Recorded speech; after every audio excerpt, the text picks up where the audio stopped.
எல்லோருக்கும் வணக்கம். Welcome to Sumitra's kitchen. இன்றைக்கி நம்ம ஸ்வீட் கார்னில் பிரியாணி எப்படி பண்ணுறதுன்னு பார்க்கலாம். இதுக்கு 1 கப் ரைஸ் எடுத்துக்கோங்க.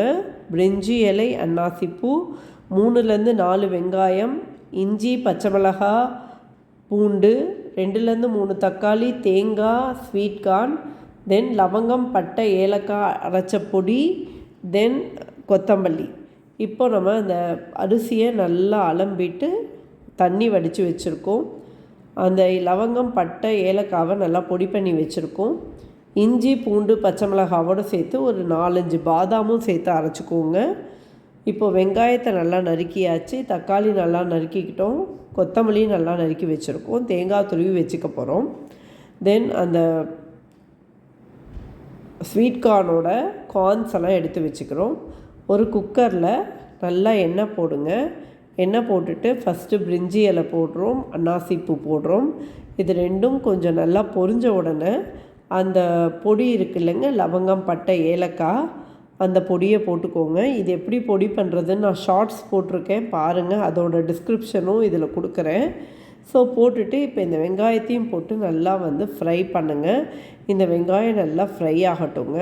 இது நல்லா டிரான்ஸ்பரண்ட்டாக ஆன உடனே நீங்கள் நல்லா அந்த நடுவில் கொஞ்சம் இடம் பண்ணிக்கோங்க.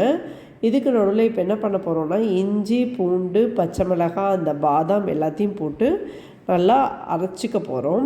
இப்போ பாருங்கள், இந்த நடுவில் கொஞ்சம் எண்ணெயோடு சேர்த்து நான் இடம் விட்டுருக்கேன். இதில் இந்த இஞ்சி, பூண்டு, பச்சை மிளகாய் பேஸ்ட்டை போட்டுட்டு நல்லா வறுத்துடுங்க. இப்போ நீங்கள் என்ன ப்ராப்ளம்னா, நீங்கள் இஞ்சி பூண்டு பேஸ்ட்டை போட்டுட்டு வெங்காயத்தை போட்டிங்கன்னா வெங்காயம் சரியாக வறுப்படாது.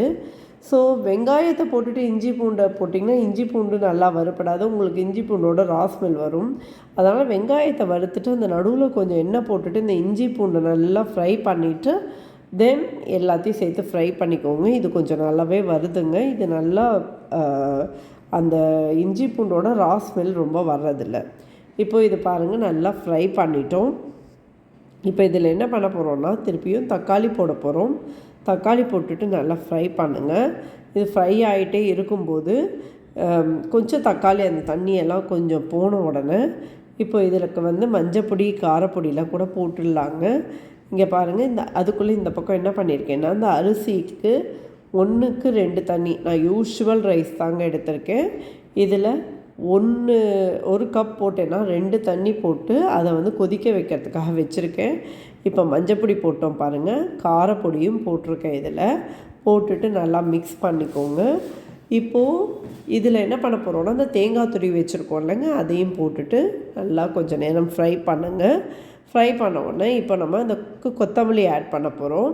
ஸோ கொத்தமல்லியும் ஆட் பண்ணிவிட்டு நல்லா ஃப்ரை பண்ணுங்கள். இது ஃப்ரை ஆன உடனே அந்த கார்ன் உரித்து வச்சுருக்கோம் இல்லைங்க, அதையும் போட்டுடுங்க. போட்டுட்டு நல்லா ஃப்ரை பண்ணுங்கள். ஃப்ரை பண்ணிவிட்டு இதில் உப்பு எவ்வளோ வேணுமோ அவ்வளோ உப்பு சேர்த்துக்கோங்க. உப்பு சேர்த்துட்டு நல்லா மிக்ஸ் பண்ணி விடுங்க. இப்போ நம்ம என்ன பண்ண போகிறோன்னா, இந்த பக்கம் அந்த ரைஸ் இருக்குல்லங்க, அதையும் நல்லா மிக்ஸ் பண்ணணும். இப்போ இதில் கொஞ்சம் ஒரே ஒரு கரண்டி நல்லா தயிர் போட்டுக்கோங்க. நல்ல கெட்டி தயிர் ஒரு கரண்டி போட்டுக்கோங்க, நல்லா இருக்குங்க இந்த தயிர் போட்டிங்கன்னா. ஸோ நல்லா மிக்ஸ் பண்ணிவிட்டு இப்போ உப்பு போட போகிறோம். உப்பு போட்டுட்டு இதை நல்லா மிக்ஸ் பண்ணி விடுங்க. மிக்ஸ் பண்ணி விட்டுட்டு இப்போ இந்த கொதிச்சிட்ருக்குல்லங்க, இந்த தண்ணியும் ரைஸும் இதை அப்படியே இதில் எடுத்து கொட்ட போகிறோம். கொட்டிட்டு இதை நல்லா மிக்ஸ் பண்ணி விட்டுட்டு இந்த குக்கரை நம்ம மூடிட போகிறோம். சரிங்களா? இப்போ இந்த ரைஸுக்கு நீங்கள் நல்லா கொதிச்சிடுச்சு இல்லைங்க, இதை இப்போ இந்த குக்கரை நல்லா மூடிட்டு நீங்கள் சிம் பண்ணிவிட்டு ஒரு 10 to 12 மினிட்ஸ் வச்சிங்கன்னா நல்லா தம் பிரியாணி மாதிரி சூப்பராக இருக்குங்க இந்த பிரியாணி. இப்போ லாஸ்ட்டாக என்ன பண்ணுங்கன்னா, மூடுறதுக்கு முன்னாடி ஒரு 2 ஸ்பூன் நெய் விட்டுட்டு நல்லா மிக்ஸ் பண்ணிவிட்டு இதை மூடிட்டு சிம்மில் ஒரு 15 நிமிஷம் வச்சுடுங்க. இப்போ வெயிட் போட்டுடுங்க. வெயிட் போட்டுட்டு சிம்மில் ஒரு 15 மினிட்ஸ் வச்சுடுங்க. இந்த பக்கம் ஆனியன் தயிர் பச்சடி ரெடி பண்ணிகிட்ருக்கோம். நல்லா கெட்டி தயிரில் ஆனியன் போட்டுடுங்க, உப்பு போட்டுடுங்க, கொத்தமல்லி போட்டு நல்லா மிக்ஸ் பண்ணிட்டிங்கன்னா ஆனியன் தயிர் பச்சடி ரெடி ஆகிடுங்க. பச்சடிக்கு பச்சை மிளகாய் போடுறது இல்லைங்க, ஏன்னா ஆல்ரெடி ஸ்வீட் கார்ன் பிரியாணியே நல்லா காரமாக இருக்கும். அதனால் பச்சடி காரமாக இல்லாமல் இருந்தால் தான் நல்லாயிருக்கும். இப்போது ஸ்வீட் கார்ன் பிரியாணி தயாராகிடுச்சு. அதில் நல்லா கொத்தமல்லி போட்டுட்டு 2 ஸ்பூன் நெய் போட்டுட்டு நல்லா மிக்ஸ் பண்ணிங்கன்னா சூப்பராக இருக்குங்க இந்த பிரியாணி. ட்ரை பண்ணுங்க. Give your feedback. Thank you all. Please like, share and subscribe. Thank you once again.